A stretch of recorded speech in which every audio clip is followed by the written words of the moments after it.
Smith looking, hit as he throws, and it is picked off.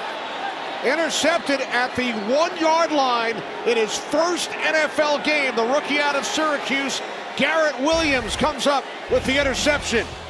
Welcome back to another Valley Sports Plug Arizona Cardinals recap for Week 7 of the 2023 NFL season.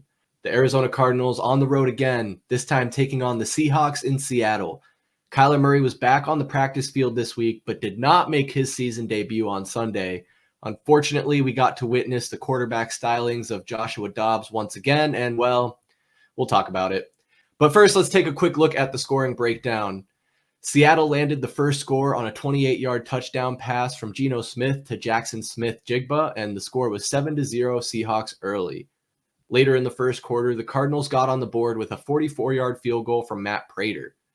In the second, Josh Dobbs found his way into the end zone on a 25-yard run out of the quarterback option, putting the Redbirds up 10-7. With 4 minutes and 41 seconds left in the half, Geno Smith found Jake Bobo for the touchdown, an 18-yard pass, and the Seahawks lead 14-10 at the break. The Arizona Cardinals never came back from the locker room after halftime. Jason Myers and the Seahawks put up a pair of field goals, one in the third, one in the fourth, and the final score in this one was 10-20 Seattle, and the Cardinals fall to 1-6 on the season. And is that Marvin Harrison Jr. I see coming to Arizona? Just might be. Just might be. But I got to know what these guys saw out there. So I'll go ahead and pass it over to Michael Benjamin to share his thoughts on Week 7. All right, let's start with the positives. Rondale Moore, he's the leading rusher for all wide receivers in the league. 5.3 yards per rush. 112 total rushing yards this season. Love it. Love to see him getting involved in different ways. Let me check my list for the rest of them. Nope, that's it, guys.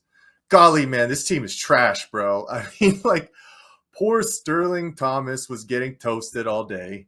Marco Wilson is not ready to step up. He was given an opportunity to take the helm of this unit and unfortunately is just unfit at this moment. Paris Johnson was getting smoked all day. He has a hold and gives up a sack, which pushes us out of field goal range to end the half. Gillikin rotates the ball twice and still has the laces inside, so Prater misses a gimme 34-yarder. It was just a continuous carousel of ineptitude. It's just like things, they don't even know that the third quarter is ending. Like Josh Dobbs is up there ready to snap the pass and we don't know the clock. Like it's just those kind of things that continue for this team. And oh man, hopefully Tallman touched on this, but that fourth down fake punt, just absolutely disgusting play. I mean, they don't even have routes set up to go to the first down marker. It did show us why Clayton Tune isn't getting the nod, even though Josh Dobbs has been below average the last 3 weeks. Just an absolute floater, no zip on the ball. But here's the biggest thing, fellas. To not turn the ball over, cause 3 turnovers from your opponent, and still lose by double digits? I mean, disgusting. I love it too. Literally every single one-win team won this weekend except for us. So that's where we are. So Tallman, I'll pass it over to you. What are your thoughts from this week? All right, fellas. Yeah, the fake punt. I mean, I don't understand it. The formation was awful. I mean, it didn't seem like they're ready for that. Like, at least give yourself a chance to complete that. Yeah, you mentioned the turnover battle. We win it. You get 3 turnovers. You only get 3 points off of those 3 turnovers. It's just the offense is just ice cold right now. There's just nothing going on that's positive.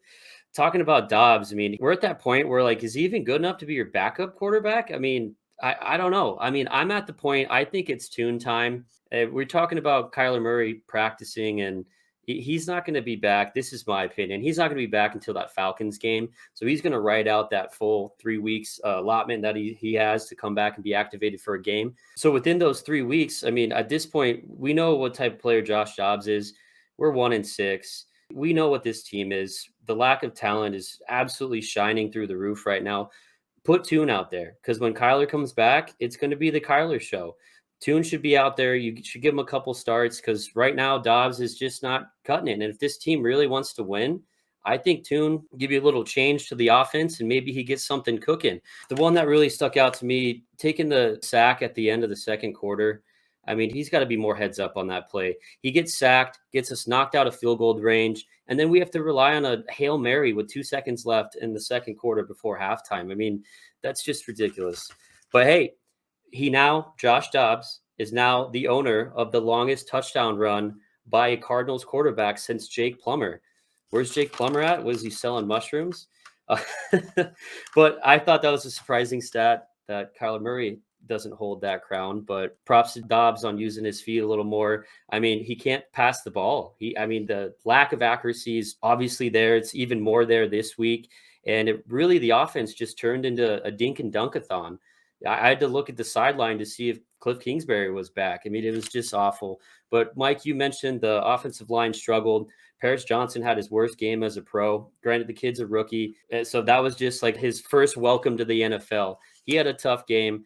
DJ Humphries getting ejected. He shouldn't have got ejected on that. Obviously, he wasn't trying to punch the official in the face, but I mean, that's just one of those things. You make any contact, whether you're meant to do it or not with an official, you're going to be out of the game. But to make matters worse, you have Kelvin Beachin come in to fill in at left tackle, and that dude was getting beat up all day. So offensive line as a whole was just struggling. Dobbs is running around, dinking and dunking all over the field. But again, in the second half of games, we were outscored 104-30. In the fourth quarter of games, we were outscored 67-7. We can't get off this 7. We can't score in the fourth quarter. This is not working out. They got to switch it up. It's tune time. Make it Toontown. Let's figure it out. And also, Zach Ertz can't catch a goddamn football anymore.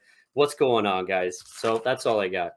Oh, man. Player of the recap? Is there anyone left to pick from? Guys, it was just an awful game through and through. I guess for my player of the recap, I'll shout out the young safety Joey Blunts on the special teams. He's forced turnovers 2 weeks in a row now, playing hard on the special teams and making a name for himself. We do have some hard workers on this team. Unfortunately, it just seems like most of them are on the defensive side of the ball. And offense just isn't keeping up its end of the bargain. Guys, that's my player of the recap. But I got to know, who are you taking this week? Michael Benjamin. It's becoming a reoccurring theme. It's slim pickings out there. But I went with Trey McBride because he literally was floating in air. Like, that was such an awesome hurdle that he had. Obviously, not much production, 3 catches for 29 yards. But I got to agree with Tallman, man. It's time to start giving this kid more opportunities because Zach Ertz is limited. We are appreciative of what he was able to do for us. But when you spend that high of a draft pick on a Trey McBride, we got to see if he's going to be a part of this future, man. And when those guys are in the room right now, you give them those opportunities. So I'm going with Trey McBride. All right, Tallman, who you got? There was one point in time during one of these recaps that I actually picked Josh Dobbs to be my player of the recap. Man, how things have changed. This week, we're going to give some love to the rookie cornerback, Garrett Williams. If you remember, he's the guy we spent a 3rd-round pick on this past draft. Cornerback out of Syracuse, who's coming off the torn ACL. This is his first NFL game, and he comes down with a pretty big, was it big? We didn't do anything with it, but he was able to get an interception in the red zone off of Geno Smith. So great to see that kid come in his first game, make a big play in the red zone, and contribute to one of the 3 Cardinals turnovers on the day, which we only scored 3 points out of. Well, hopefully they can do better next week, and they'll be taking on the Baltimore Ravens back at home. Kickoff in the afternoon time slot, 1:25 p.m. Arizona time.